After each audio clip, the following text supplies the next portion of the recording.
I'll give you my best though. Don't worry. I can't even blame you. Recording. Okay, well, hello Wes, how are you? Good, very good. Yeah. How is your mental health? That's the first question I want to ask you. Because I am certainly sleep deprived. You know, not only is finishing this crazy movie, but also on jet lag. I'm starting to get over it. But anyway, it's all happy. We're very happy, and we're excited to kind of show this to the world. And, yeah. It's out of our hands now. It's time for the world to judge it. Yeah. Well, you've done an amazing job, and I actually have a gift from you. What you got?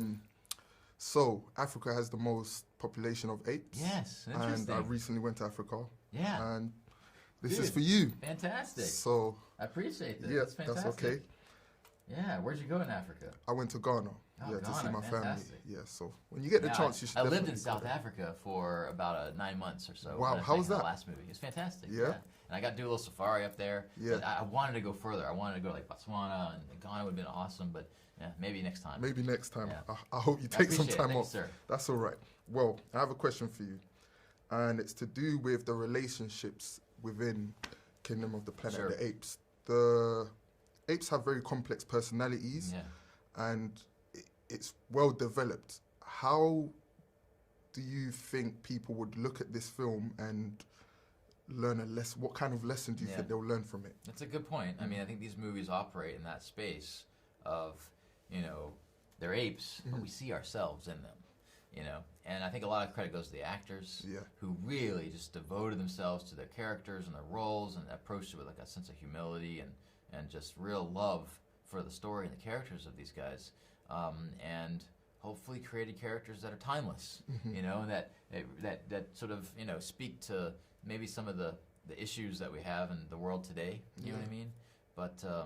But yeah, hopefully we've created, a new set of ape characters and a long line of great ape characters that people can fall in love with and hope we can continue telling the stories with these guys, Yeah. It's cool. I am looking forward to sequels because, previously... Us too. Exactly. Previously I was upset that season was gone. I was like, right, where are we going now? So you've really brought it back to life. That's and great. You can go so far That was with the it. goal, Yeah. I was same thing on my end. I was skeptical, like why would you do another one? But the truth is, this film series has been around for 55 years. Yes. It's a long-running franchise, and it's bigger than any actor, filmmaker, or story. And so we felt like there was a lot of story to still be told, and we kind of found our place to kind of be both a prequel and a sequel to the Caesar trilogy, and also towards the '68 version. Yes. I watched the '68 version very recently. Awesome. It's It's all over this movie. Yeah, too, right? exactly. So one more question for you.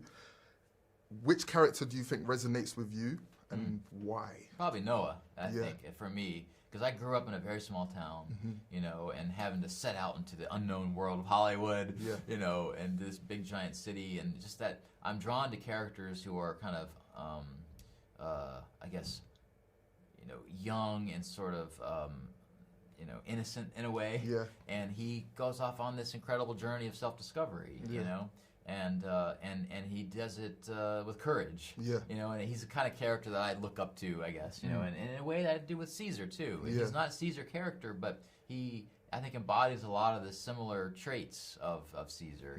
He kind of carries that torch forward, I think, into these stories. So hopefully fans love him too as much as I do.